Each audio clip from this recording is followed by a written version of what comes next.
नमस्कार दोस्तों, sunrise academy के ऑफिशियल यूट्यूब चैनल पर आप सभी का हार्दिक स्वागत है। जैसा अपन मैथ्स का टॉपिक पढ़ रहे हैं, पिछले वीडियो में अपन ने लघुत्तम समापवर्तक महत्तम समापवर्तक के बारे में चर्चा करी थी।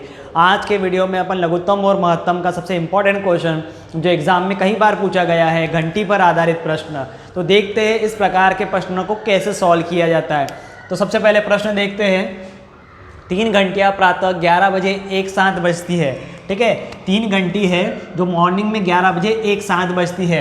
वे क्रमशः 20 सेकेंड, 30 सेकेंड और 40 सेकेंड के अंतराल पर बजती है।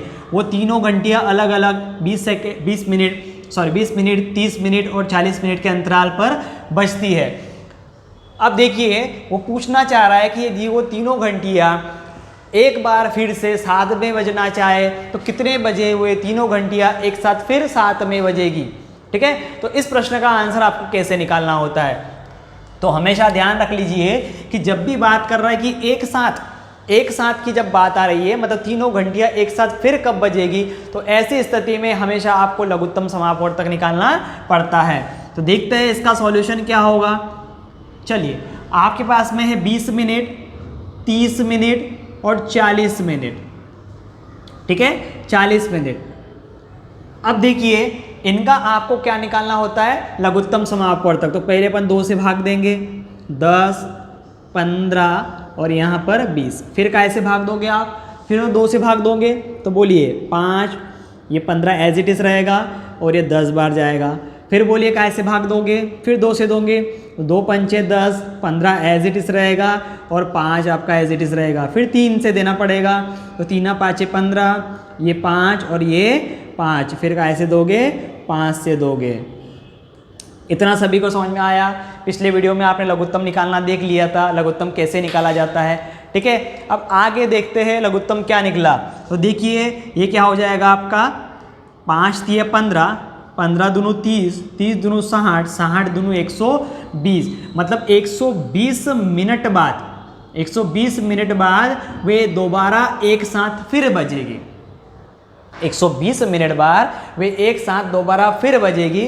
अब देखिए, अगर वो 11 बजे बजी थी, अगर मान लो सभी घंटियाँ एक साथ 11 बजे बजी थी, तो 11 बजकर कितने मिनट बाद बजेगी। तो देखिए 120 मिनट, 120 मिनट का मतलब क्या हो गया आपका, यहाँ पर 120 मिनट का मतलब हो गया आपका पास में 2 घंटे। कितने घंटे, 2 घंटे। 60 मिनट का 1 घंटा होता है, तो 120 मिनट का कितना घंटा हो गया, 2 घंटे।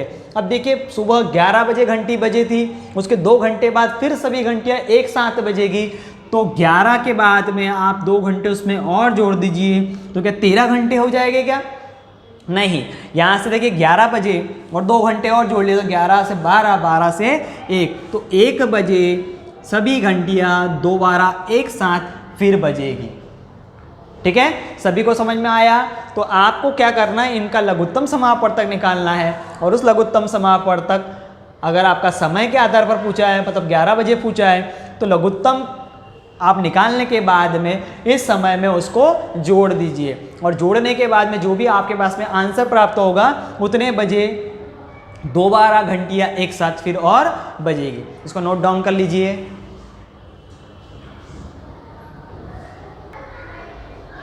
चलिए दूसरे प्रश्न को देखते हैं। दूसरे प्रश्न है आपका, 3 घंटियाँ क्रमशः 18, 24 और 30 मिनट के अंतराल पर बजती है। देखिए, अंतराल का मतलब ये हो रहा है कि पहली घंटी आपकी 18 मिनट पर बजी थी, फिर दूसरी घंटी 24 मिनट के बाद में बजी, फिर तीसरी घंटी 30 मिनट के बाद बजी।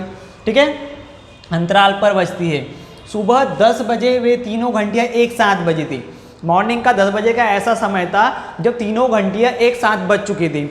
अब पूछना चाह रहा है कि दोबारा वो एक साथ किस समय पर बजेगी, दोबारा एक साथ वो किस समय पर बजेगी। तो अपन ने पिछले प्रश्न में देखा कि दोबारा एक साथ की बात कर रहा है, तो ऐसी स्थिति में हमेशा क्या निकालना पड़ता है, लघुत्तम समापवर्तक निकालना पड़ता है। तो देखिए आपके पास में क्या दे रहा है, 18 मिनट, 24 मिनट और 30 मिनट। तो इसका सॉल्यूशन देखते हैं।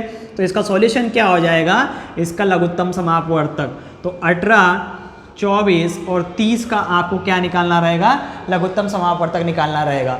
चलिए लघुत्तम निकालते हैं। 2 से डिवाइड करेंगे, 2 नाम 18, 12 दूनी 24। ठीक है, और ये कितना बार जाएगा, 15 बार जाएगा। फिर आगे का ऐसे दोगे, 2 से दोगे, 9 एज इट इज, 2 छंग 12, 15।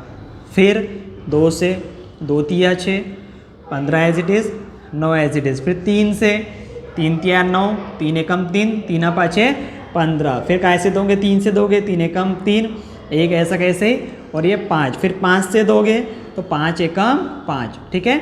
यह आपने तो क्या करे, लघुत्तम निकाल लिया। अब इसका लघुत्तम क्या आएगा आपका, तो देखिए 5 तिया 15, 15 तिया 45, 45 दूनों 90, 90 दूनों 180, 180 दूना कितना होगा, 18 दूनों 36, तो 360। इसका लघुत्तम कितना आया, लघुत्तम समापवर्तक कितना आ चुका है इसका, 360, ठीक है। अब देखिए 360 काय में आया है, तो 360 मिनट में आया है। काय में आया है, मिनट में आया है। मतलब ये घंटियाँ दोबारा एक साथ 360 मिनट के बाद बजेगी। अब देखिए अगर अपन समय की बात करते कि कितने बजे बजेगी, तो सवेरे वो घंटियाँ कितने बजे बजी थी, 10 बजे बजी थी, और उसके बाद में 360 मिनट आपको जोड़ना है। तो 360 मिनट को पहले आप काय में परिवर्तित करोगे, घंटे में परिवर्तित करोगे। तो देखिए 360 को आप काय से डिवाइड करोगे, 60 से डिवाइड करोगे, तो देखिए कैंसिल हो गया, 6 से कटेगा तो कितना घंटा आ गया, 6 घंटे बाद, ठीक है। अब देखिए सुबह 10 बजे बजी थी, ठीक है, सुबह 10 बजे एक साथ बजी थी, उसके 6 घंटे बाद फिर बज रही है। तो देखिए 10 से आप 6 घंटे को जोड़ लीजिए, 10 से 6 घंटे को जोड़ लीजिए, तो 10 में आप 2 घंटे डाल लीजिए, कितना हो गया, 12 बज गए। 10 में आपके 2 घंटे हो गए तो कितने हो गए, 10, 11, 12 बज चुके हैं। और ऊपर के 4, मतलब आपकी घंटी कितने बजे बजेगी, 4 बजे वो एक साथ फिर बजेगी। वे दोबारा कितने बजे एक साथ बजेगी, वे दोबारा 4 बजे एक साथ बजेगी। तो जब भी आपके पास में घंटी वाले प्रश्न आते हैं और दोबारा एक साथ बजने की बात कर रहा है, तो ऐसी स्थिति में आपको हमेशा क्या निकालना रहेगा, लघुत्तम समापवर्तक। और लघुत्तम समापवर्तक को आप देख लीजिए कि समय आपका काय में है, तो उस समय को चेंज कर लीजिए और उसके बाद में इस समय में आप उसको जोड़ दीजिए, तो आपका आंसर वहाँ से आ जाएगा, ठीक है। सेकेंड प्रश्न अभी सभी को क्लियर हो गया, नोट डाउन कर लीजिए। चलिए अगले प्रश्न की बात करते हैं, अगले प्रश्न पर आ जाइए सब लोग। चलिए, मोहन, वर्षा, नीति, 3 लोग हैं अपने पास में, एक मोहन है, एक वर्षा है, एक नीति है। वे एक वृत्ताकार पार्क के चारों ओर दौड़ना आरंभ करते हैं। देखिए एक वृत्ताकार पार्क है आपका, तो यहाँ से जो तीनों लोग हैं वो ऐसे दौड़ना आरंभ करते हैं, ठीक है। तीनों के तीनों दौड़ना आरंभ करते, वे एक चक्कर क्रमशः 10, 12, 28 सेकंड में पूरा करते हैं। उन्होंने यहाँ से चलना चालू करा और एक एक चक्कर, जैसे 3 लोग हैं तो तीनों की अलग अलग बात कर रहे हैं, तो पहले वाले ने 10 सेकंड में, दूसरे वाले ने 12 सेकंड में, तीसरे वाले ने 28 सेकंड में एक चक्कर पूरा करा। अब वो पूछना चाह रहा है कि कितने समय बाद वे प्रारंभिक बिंदु पर मिलेंगे। देखिए प्रारंभिक बिंदु पर मिलेंगे मतलब वो तीनों के तीनों दोबारा एक साथ कब यहाँ पर आ जाएंगे। तो मैंने आपको पिछले प्रश्न में बताया, जब भी मिलने की बात करते हैं तो कहीं ना कहीं यहाँ पर आपको किस चीज़ का ध्यान रखना रहेगा, यहाँ पर हमेशा निकलेगा लघुत्तम समापवर्तक। तो देख लीजिए इसका लघुत्तम क्या निकलेगा, 10, 12, 28।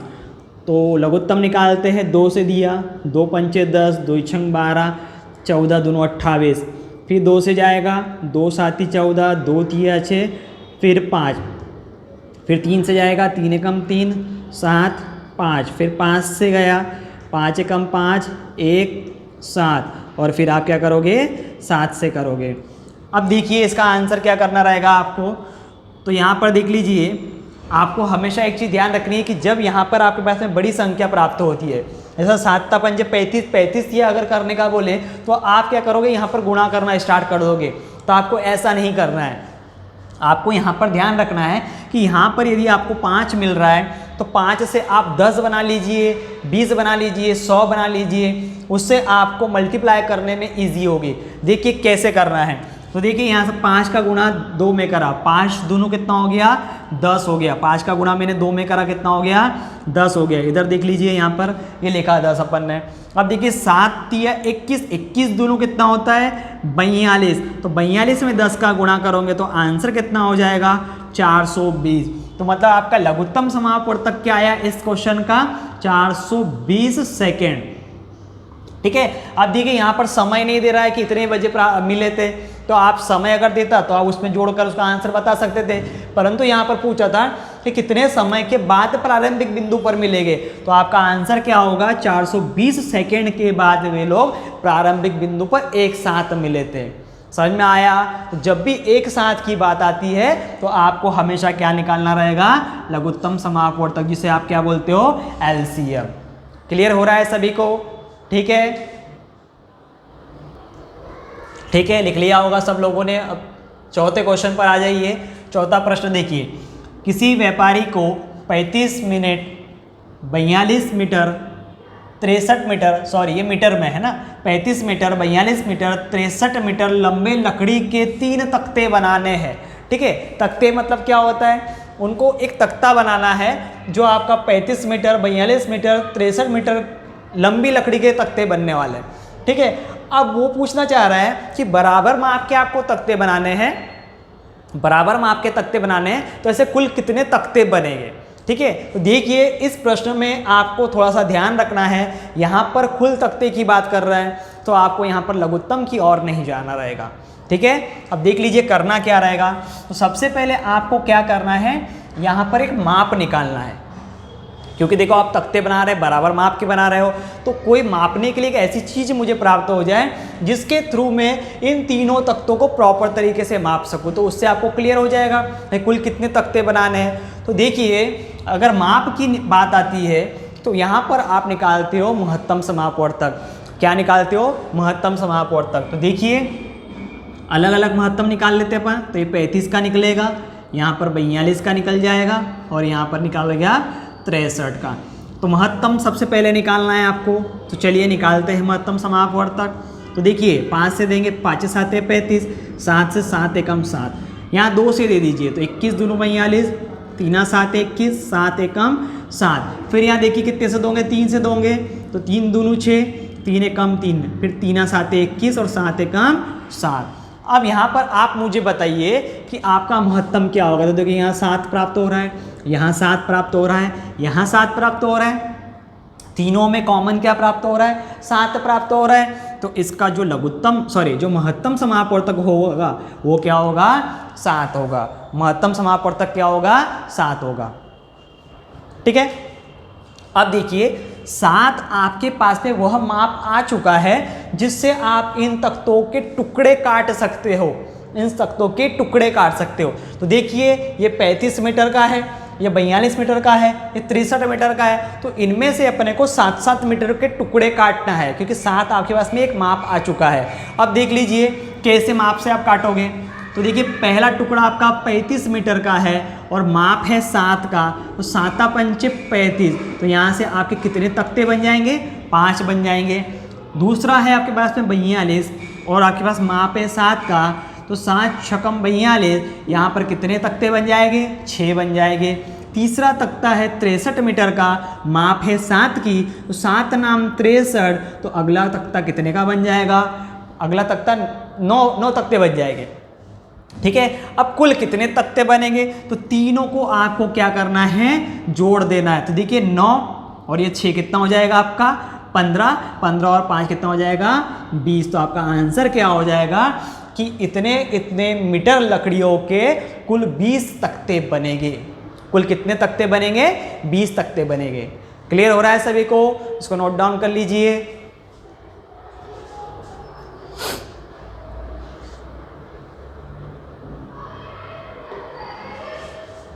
चलिए देखिए आपने अभी तक लघुत्तम और महत्तम देखा था, तो लघुत्तम और महत्तम ना देते हुए आपको 2 वर्ड यूज करता है पेपर में, सार्वगुणनखंड और सार्वगुणज। ठीक है, सार्वगुणनखंड और सार्वगुणज। तो सार्वगुणज का मतलब क्या होता है, सबसे पहले बात कर रहे हैं अपन सार्वगुणज। ठीक है, देखिए सार्वगुणज का मतलब होता है लघुत्तम समापवर्तक और सार्वगुणनखंड का मतलब होता है महत्तम समापवर्तक। ठीक है, अब पेपर में आपको हमेशा लघुत्तम महत्तम ना दे और आपको बोले कि सार्वगुणनखंड निकालिए और सार्वगुणज निकालिए, तो आपको पता होना चाहिए कि सार्वगुणज मतलब लघुत्तम और सार्वगुणनखंड मतलब क्या होता है, महत्तम समापवर्तक होता है। अब इसमें प्रश्न किस प्रकार से पूछा जाएगा, तो देख लीजिए 10, 20, 30। ठीक है। 10, 20, 30 में सार्वगुणज और सार्वगुणनखंडों का अंतर क्या होगा? क्वेश्चन क्या आएगा? 10, 20, 30 में सार्वगुणज और सार्वगुणनखंडों का अंतर क्या होगा? तो अब आपको क्या करना है? इसका लघुत्तम निकालना है और इसका महत्तम निकालना है और दोनों का क्या करना है? अंतर कर देना है। तो देखिए इसका लघुत्तम क्या हो जाएगा? इसका लघुत्तम हो जाएगा 60। आप लघुत्तम निकाल कर देख लेना इसका। तो लघुत्तम क्या हो जाएगा? 60। और महत्तम क्या हो जाएगा? ठीक है, महत्तम क्या हो जाएगा? तो इसका महत्तम क्या हो जाएगा? 10 हो जाएगा। महत्तम कितना हो जाएगा? 10 हो जाएगा। देखिए महत्तम जिसको नहीं समझ में आया मैं बता देता हूँ यहाँ पर।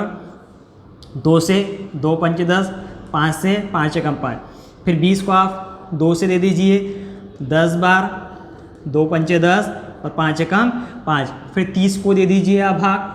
तो काय से 2 से 15, फिर 3 5 15 और 5 एकम 5। अब आपको क्या करना है? कॉमन संख्याओं को उठाना है। तो 2 2 2, 5 5 5, तो 5 दोनों कितना हो गया? 10। तो आपका महत्तम कितना हो गया? 10। अब क्या पूछा था प्रश्न में? अंतर पूछा था। क्या पूछा था? अंतर। तो अंतर क्या हो जाएगा? 60 - 10, तो आंसर कितना हो गया आपका? 50।